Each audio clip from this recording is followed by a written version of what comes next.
सभी दर्शकों को जय मसीह की। मेरा नाम है पीटर मसीह और मैं आप सभी का इस वीडियो पे, इस चैनल पे स्वागत करता हूँ। और मैं आज हमने एक टॉपिक उठाया है जो कि है ब्राइटनेस और सेल्फिशनेस। हम जानेंगे कि हम इन चीज़ों से कैसे बचें। हमारे पास काफ़ी प्रश्न हैं जिसके लिए हमने आमंत्रित करा है पास्टर रुपेश सिंह को अपने इस वीडियो में।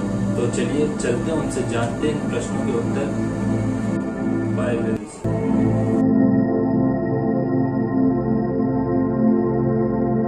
तो चलिए चलते हैं अपने प्रश्नों की ओर और जानते हैं बाइबल से। हमारा पहला प्रश्न है कि अंतिम समय में हमें कैसे पता चलेगा कि ये अंतिम समय चल रहा है।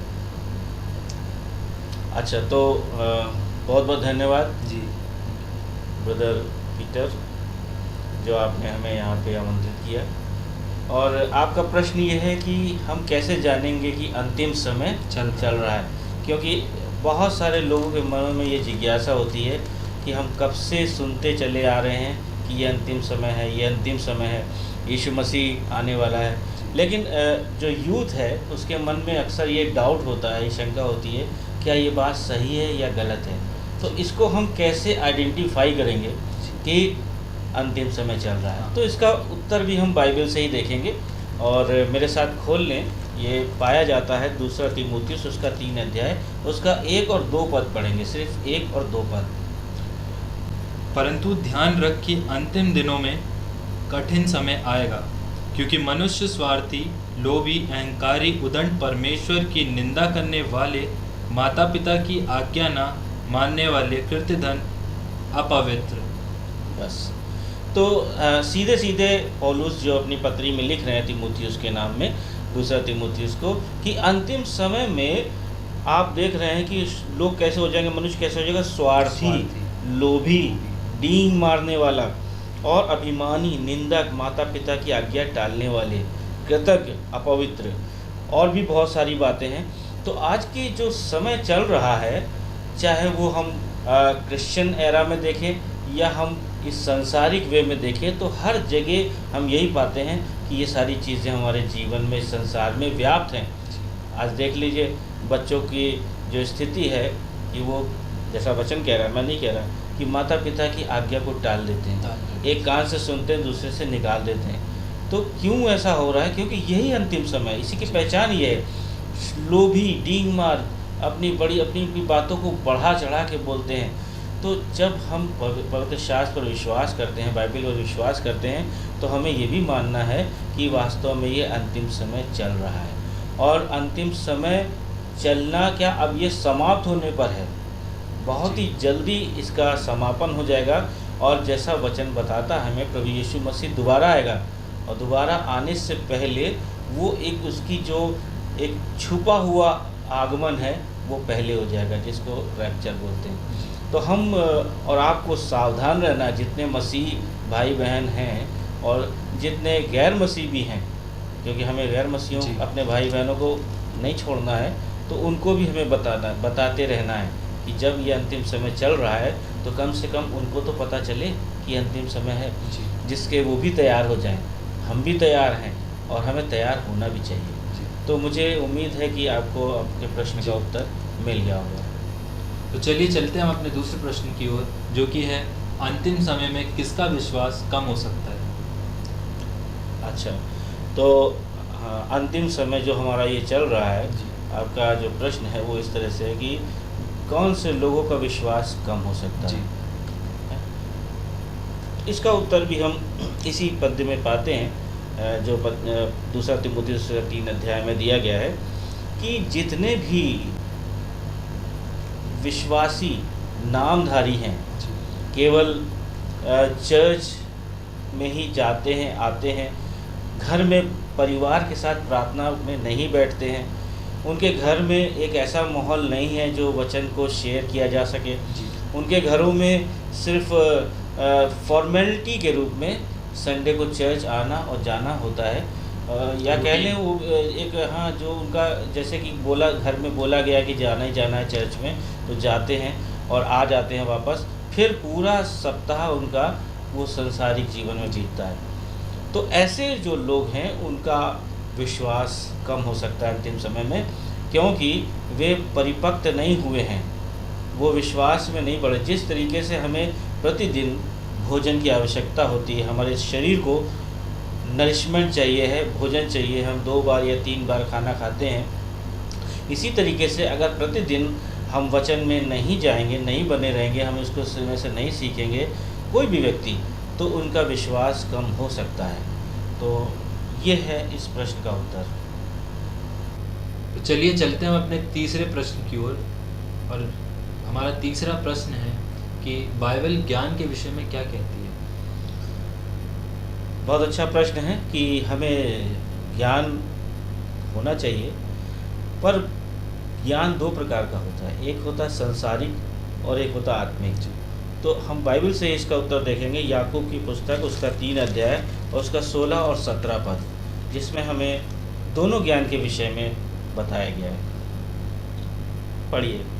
क्योंकि जहाँ ढा और स्वार्थी आकांक्षा होती है, वहाँ बखेड़ा तथा हर प्रकार की बुराई भी होती है। पर जो ज्ञान ऊपर से आता है वह पहले तो पवित्र होता है, फिर मिलनसार, कोमल, विचारशील, करुणामय और अच्छे फलों से लदा हुआ, स्थिर और कपट रहित होता है।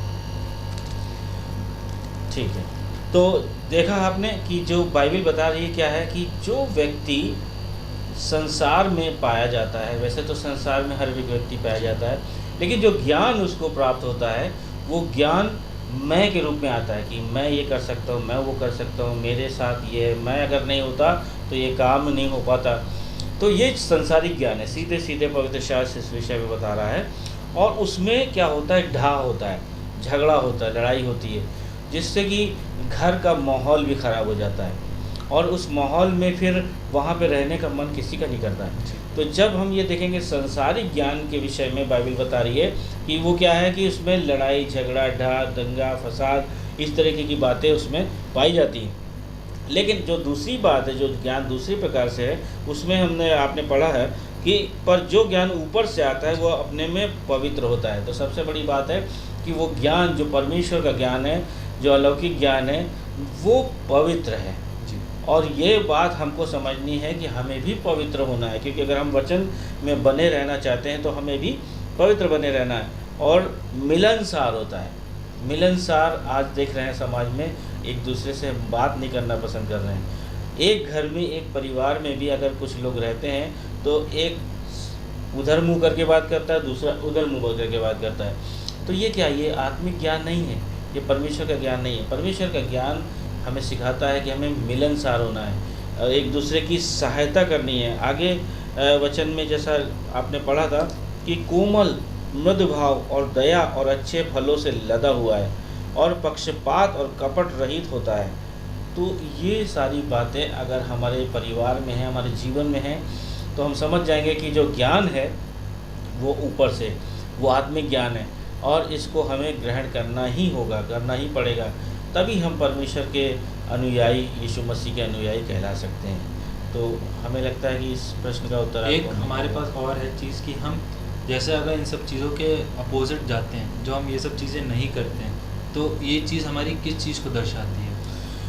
हाँ, बहुत अच्छी बात पूछी आपने कि अगर हम इस तरफ नहीं जाते, यानी हम परमेश्वर के ज्ञान को नहीं मानना चाहते हैं या नहीं मानते हैं, तो ये चीज़ हमको दर्शाती है कि हम घमंडी हैं, हमारे अंदर दया नहीं, हमारे अंदर कृपा नहीं है, हम सेल्फिश हैं। सेल्फिश यानी हम स्वयं अपने लिए ही सोचते हैं, हमें समाज से, हमें परिवार से कोई लेना देना नहीं है। तो ये इस चीज़ का दर्शाना है कि परमेश्वर हमें इन बातों के लिए अलाउ नहीं करता, हमें इस बात की शिक्षा नहीं देता है, बल्कि वो क्या शिक्षा देता है कि हम एक दूसरे की मदद करें, एक दूसरे की सहायता करें। यदि किसी संकट में कोई हमारा भाई या हमारी बहन फंस जाए तो हम उसकी सहायता, मदद बिना किसी लालच के करें। पर आज के समाज में या हम देखते आ रहे हैं जब से हम लोग इस संसार में हैं कि कोई भी किसी भी बिना लालच के कोई काम नहीं करता है।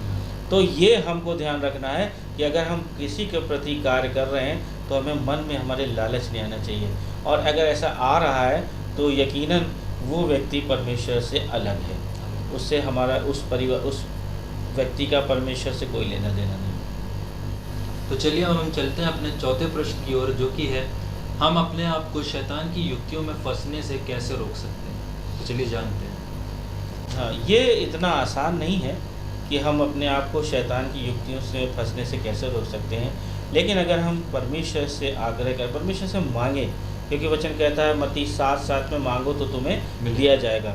तो जब हम परमेश्वर से मांगेंगे, या तो हम या हमारे बिहाफ पे कोई परमेश्वर से मांगे। मान लीजिए कि कोई बच्चा है और वो इस बात को नहीं समझ पा रहा है कि वो सही कर रहा है या गलत कर रहा है, तो इस समय उसके माता पिता रिस्पॉन्सिबल होंगे कि वो परमेश्वर से मांगे कि मेरे बेटे के लिए परमेश्वर, मैं चाहता हूँ या चाहती हूँ कि वो सही लाइन पे आ जाए, सही आ जाए, परमेश्वर आप में आ जाए, आप में विश्वास में बढ़ने लग जाए। तो ये एक माता और पिता की भी जिम्मेदारी बन जाती है कि उस अपने बच्चे के लिए प्रार्थना करें। तो जब हम इस बात को समझने लगेंगे कि हम फंस रहे हैं और हमें वहाँ से निकलना है, तो तुरंत हमें परमेश्वर की सहायता और मदद की आवश्यकता पड़ेगी।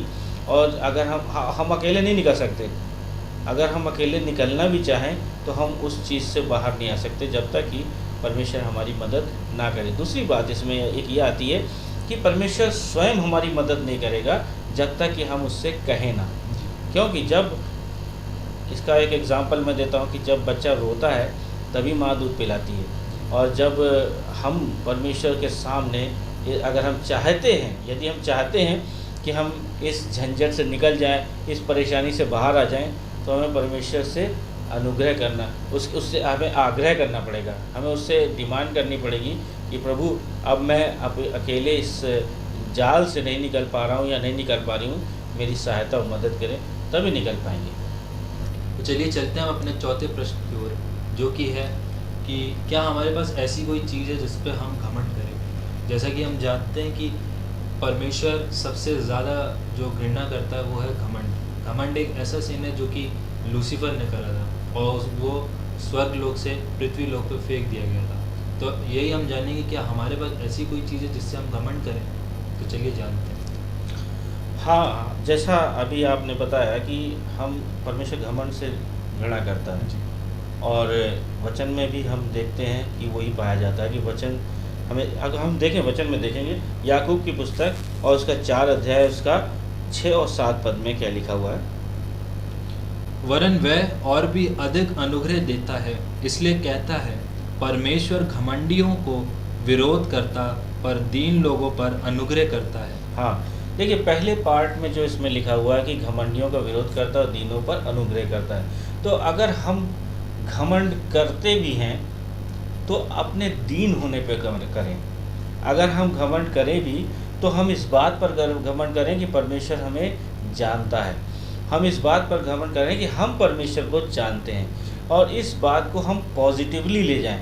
एक होता नेगेटिव जो हम घमंड, अभी हमने बहुत सारी बातों पर डिस्कस किया कि एक होता स्वार्थी, लोभी, डींग मारने वाला। तो जब ये बातें होती हैं तो परमेश्वर उससे नफरत करता है, घृणा करता है। लेकिन अगर हम एक और दूसरे तरीके से घमंड की बात को देखते हैं कि हम परमेश्वर को जानते हैं, या परमेश्वर हमें जानता है, या हम परमेश्वर को समर्पित हो चुके हैं, इसकी वजह से हम घमंड कर रहे हैं, तो वो घमंड हमारे लिए परमेश्वर में बहुत अच्छा पाया जाता है। दूसरा जो इसमें 7 पद पढ़ेंगे उसमें और अच्छे से क्लियर किया गया है, पढ़ें। इसलिए परमेश्वर को जो अधीन हो जाओ, शैतान का सामना करो तो वह तुम्हारे पास से भाग जाएगा।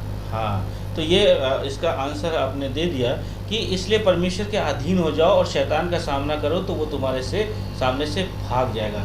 तो हमारे पास एक ऐसा हथियार है जो परमेश्वर ने हमें दिया है कि हम उस पर घमंड कर सकते हैं, और वो है कि हम परमेश्वर के अधीन हो जाएं। क्योंकि जब हम परमेश्वर के अधीन हो जाएंगे तो हमारा वजूद समाप्त हो जाएगा, मैं समाप्त हो जाएगा। अब जो परमेश्वर हमसे जो करवाना चाहेगा वो करवाएगा, और शैतान पर फतेह प्राप्त करने के लिए हम अपने द्वारा नहीं लड़ सकते, हम अपनी बुद्धि और ज्ञान से नहीं लड़ सकते, ना अपने समझ का सहारा ले सकते हैं। लेकिन जब शैतान हमारे से लड़ने आएगा और हम परमेश्वर के अधीन हो जाएंगे तो वो हमारे बिहाफ पे लड़ेगा और शैतान वहाँ से भाग खड़ा होगा। आज यही चीज़ें हमारे परिवारों में नहीं पाई जाती हैं। वो क्या है कि जब हम क्या सोचते हैं कि हम ज़्यादा बुद्धिमान हैं, हम क्या सोचते हैं हमारे पास ज़्यादा ज्ञान है, हम क्या सोचते हैं हमारे पास अच्छी नौकरी है, हम क्या सोचते हैं हमारे अच्छा घर है या हमारा अच्छा बिजनेस है जिसके कारण हम सर्वश्रेष्ठ है। नहीं, हम सर्वश्रेष्ठ नहीं हैं। हमको परमेश्वर ने सर्वश्रेष्ठ बनाया इसलिए है क्योंकि हम उसकी बनाई हुई संरचना है, हम उसकी बनाई हुई हाथों की रचना है, और जिसके कारण हम सर्वश्रेष्ठ उसकी नज़र में हैं। और इसलिए हम कहते हैं कि अगर हम घमंड करते हैं तो ये घमंड हमारे लिए अच्छा होगा, क्योंकि हम शैतान से जीत जाएंगे। और शैतान से जीतना आसान नहीं है बिना परमेश्वर की सहायता और मदद के। आज घरों में, हमारे परिवारों में क्यों सन्नाटा पाया जाता है, क्यों प्रेम नहीं है, क्यों दया नहीं है, क्यों ये घृणा ज़्यादातर बढ़ रही है? क्योंकि हम अपने आप को सरेंडर नहीं करना चाहते हैं, हम अपने आप को समर्पित नहीं करना चाहते हैं, हम अपने आप को ऊंचा करना चाहते हैं, जिससे कि हमारे परिवारों में आज टूटन है, आज हमारे परिवारों में दुख है, हमारे परिवारों में अशांति है, केवल इसीलिए क्योंकि हम परमेश्वर के अधीन नहीं होना चाहते। अच्छा, हमारे पास एक और सवाल है कि जैसे कि आपने बताया कि हमारे परिवारों में टूटन है, तो हम ये जानना चाहते हैं कि हमारे परिवारों में जो टूटन है वो हमारे लिए ऐसा क्यों होता है कि हमारे लिए हमारी चीज़ें ज़रूरी होती हैं, हमारे परिवार के सदस्य के लोग ज़रूरी नहीं होते हैं? क्या ऐसा है कि हमें प्यार नहीं है या कोई और बात है? देखिए, अगर हम पढ़ेंगे पहला कुरिन्थियों उसका 13 अध्याय, तो वो प्रेम के विषय में बताता है। अगर हम, परमेश्वर कहता है, यदि तुम मुझसे प्रेम करते तो तुम मेरी बातों को सुनते, मानते, और तुम मुझे हे गुरु क्यों कहते हो जब तुम मेरी बात को मानते ही नहीं हो? तो हमें, हमारे अंदर एक चीज़ की कमी पाई जाती है, जो है वो प्रेम। अगर हमारे बीच में, हमारे परिवारों के बीच में प्रेम पाया जाएगा तो हम चीज़ों को ध्यान नहीं देंगे, हम अपने परिवार को ध्यान देंगे। क्योंकि चीज़ें तो नष्ट हो जाएंगी, लेकिन परिवार के लोग अगर नष्ट हो जाएंगे या समाप्त हो जाएंगे या हमसे बिछड़ जाएंगे या इस दुनिया से चले जाएंगे तो दोबारा नहीं आने के। तो इसलिए हमारे लिए इम्पोर्टेंट यही है कि हमारे बीच में प्रेम होना अति आवश्यक है। अगर प्रेम नहीं है तो हम इसी तरीके से बिखरे रहेंगे, और हम इम्पोर्टेंस किसको देंगे? अपनी चीज़ों को, बजाय कि घर के अपने सदस्यों को। तो इसी के साथ हमारा एक प्रश्न और निकल के आया है इसी में कि हमारे जो घर के लोग हैं, क्या घर के लोग ही तक हमारा प्रेम स्थिर रहना चाहिए कि उसके बाहर भी हमारे कोई फैमिली मेम्बर्स हैं या हमारे कोई और हैं जो हम, जिससे हम प्यार कर सकते हैं? अच्छा प्रश्न है, और वचन और बाइबल इस विषय में भी यही बताती है कि हम सब मसीह आपस में भाई बहन हैं। तो जब हम आपस में भाई बहन हैं तो इसके अलावा, हमारे परिवार के अलावा भी जो और लोग भी हैं, जो विश्वासी हैं, वो भी हमारे परिवार के एक सदस्य हैं। और एक बार यीशु मसीह से पूछा गया था कि, एक बताया गया, तेरी माँ, तेरे भाई, तो बोले मेरा माँ, मेरी भाई और मेरे पिता वही हैं जो मेरे पिता की इच्छा पर चल रहे हैं। यानी अगर जो लोग भी संसार में हैं और परमेश्वर की इच्छा को पूरी करते हैं, उस पर चलते हैं, तो वो सब हमारे भाई बहन हैं, वो सब हमारे परिवार का एक हिस्सा है। चलिए हम चलते हैं अपने 8वें प्रश्न की ओर, जो कि है कि हमें कैसे पता चलेगा कि हम घमंड में हैं, हम स्वार्थी पने में, और हमें अपने लिए इन सब चीज़ों से बचने के लिए कैसी प्रार्थना करनी चाहिए? तो चलिए हम जानते हैं। जैसा आज हम लोग छल कपट और इस विषय पर बात कर रहे हैं, ढाह पर बात कर रहे हैं और लोभ पर बात कर रहे हैं, और अच्छा भी है क्योंकि हमें इन सब चीज़ों की जानकारी होनी चाहिए, और इस बात के लिए भी हमें तैयार रहना चाहिए कि हम वाकई में हम प्रभु में बने हैं या नहीं बने। तो ये प्रश्न बहुत अच्छा है आपका फिर से, और इसको भी हम वचन में देखेंगे, भजन संहिता 119 और 36 में। भजन संहिता 119 के 36 पद में, मेरे मन को अनुचित लाभ की ओर नहीं, वरन अपनी चेतावनियों की ओर लगा। तो हमने देखा इस वचन में भजनकार क्या कह रहे हैं कि हमें किसी ऐसी चीज़ों के लिए चिंता नहीं करनी है, या हमें ऐसी बातों के लिए ज़्यादा अग्रसर नहीं रहना है जो छल कपट से एक्स्ट्रा लाभ से हमें मिल पाए। हम इस ताक झांक में ना रहें, और जब हम ये बात करेंगे तो हमें क्या होगा कि हम परमेश्वर की नज़र में अच्छे बने रहेंगे। और जो इसका दूसरा भाग है उसमें लिखा हुआ है चेतावनियों की तरफ ध्यान लगा, हमको चेतावनी की ओर फेर दें, यानी वार्निंग। अगर परमेश्वर हमको प्रतिदिन वार्न करे, हमको प्रतिदिन वो चेतावनी दे, तो हम कितने अच्छे तरीके से उसकी योजना पे चलने वाले बन सकते हैं। जैसे अगर किसी घर में, परिवार में एक बच्चे को रोज़ इंस्ट्रक्शंस मिलते रहें कि तुम ऐसा करो, वैसा करो, तो और वो इरिटेट ना हो, अगर वो इरिटेट ना हो तो वो बच्चा बहुत अच्छा आगे बढ़ सकता है। अगर लेकिन वो खुद के अगर दिल से माने, मान हाँ, के चले। अगर वो मान के चले कि ये हमारे भले के लिए, जी। अगर ये वो मान के चलता है ये हमारे भले के लिए, क्योंकि भजनकार का कहने का अर्थ यही पे है कि अपनी चेतावनियों की ओर मेरे मन को फेर दे, यानी कि उसको वो कह रहा है कि मुझे बता, मुझे इस बात के लिए इंस्ट्रक्ट कर कि कहीं मैं गलत तो नहीं हूँ। जैसे अयूब प्रतिदिन अपने परिवार के लिए क्या करता था, मेल बलि, पाप बलि चढ़ाता था, और क्या करता था कि भोजन दिया करता था एक दूसरे को। किस लिए?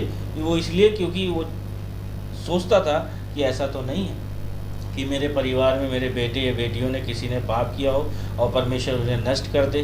तो जो बात वो ठहराता था, मन में करता था, वो उसको पूरा करता था। यानी कि जो बलिदान दिया करता था, जैसे पहले के समय में पुराने नियम में बलिदान दिया जाता था, बलि चढ़ाई जाती थी, तो वो रोज़ किया करता था। और अगर हम आज के कॉन्टेक्स्ट में देखें तो हमारे लिए तो बलिदान प्रभु यीशु मसीह के अलावा कोई नहीं है। लेकिन क्या हम अपने आप को परमेश्वर की तरफ से पाने वाली चेतावनियों को एक्सेप्ट करते हैं? अगर नहीं करते हैं तो ये मान के चलें कि हम आधे अधूरे हैं। हम संसार में भी चलना चाहते हैं और प्रभु में भी चलना चाहते हैं। तो अगर इस तरीके की टेंडेंसी है, इस तरीके का हमारा बर्ताव है, तो हम प्रभु में आगे बढ़ नहीं सकते। तो इससे क्या हमें कोई लाभ और नुकसान हो सकते हैं? इससे हमें लाभ ही होंगे, नुकसान तो कोई नहीं होगा। लाभ हमारे जीवन के लिए होंगे कि हम किसी बुरी संगति में नहीं जा सकते, किसी बुरी संगति में बैठ नहीं सकते, पढ़ नहीं सकते। जैसे भजन संहिता 1 में लिखा हुआ है, तो किसी के साथ हम ऐसे बुरी चीज़ों के आदी नहीं हो सकते, नशा के हम आदी नहीं हो सकते, हम चोरी नहीं कर सकते, क्योंकि जब हमें वार्निंग मिल रही है प्रभु की तरफ से, बार बार हमको चेतावनियाँ मिल रही हैं, तो हमें उस पर ध्यान जाएगा। जैसे एक एग्जांपल के तौर पर हम देखें कि सीसीटीवी कैमरे लगे होते हैं अक्सर हर जगह, और उन सीसीटीवी कैमरे जहाँ लिखा भी होता है कि आप कैमरे की नज़र में हैं। अब जब कोई व्यक्ति वो पढ़ता है कि हम कैमरे की नज़र में हैं, तो वो नहीं करता है कोई गलत काम। लेकिन अगर यही चीज़ हम अपने जीवन में जान जाएं कि हम प्रभु की नज़र में हैं, वो हमें देख रहा है, तो क्या हम कोई गलत काम कर सकते हैं? चाहे दिन हो चाहे रात हो, हम भले ही कहीं भी चले जाएं, लेकिन जब हमारी नज़र में, हमारे दिमाग में ये बात होगी कि प्रभु हमें देख रहा है, वो हमें ताड़ना भी दे सकता है, वो हमें चेतावनी दे सकता है, तो हम उस गलत संगतियों में, गलत चीज़ों में पढ़ने से अपने आप को रोक सकते हैं। ये लाभ है। नुकसान मुझे नहीं पता क्या है। तो मुझे उम्मीद है कि आपको आपके प्रश्न के उत्तर मिल गए होंगे। जी, हमें हम लोग के प्रश्नों के उत्तर मिले, और आगे भी हमारी और वीडियो आएंगी जिसमें हम आपको आमंत्रित करेंगे अपने प्रश्नों के लिए, सवालों के लिए, जो कि हम चाहेंगे कि आप हमें बाइबल से बताएं। और आगे आप भी हम भी अपने दर्शकों को बताना चाहेंगे कि अगर आपको कोई क्वेश्चंस हो जो कि आप पूछना चाहते हैं, तो आप हमें कमेंट बॉक्स में डालिए, और इस वीडियो को और लाइक करें, शेयर करें, ताकि वीडियो और भी लोगों का मदद करे जो कि प्रश्न वो भी शेयर कर सकें हमारे साथ। तो सभी भाई बहनों को जय मसीह की जय मसीह।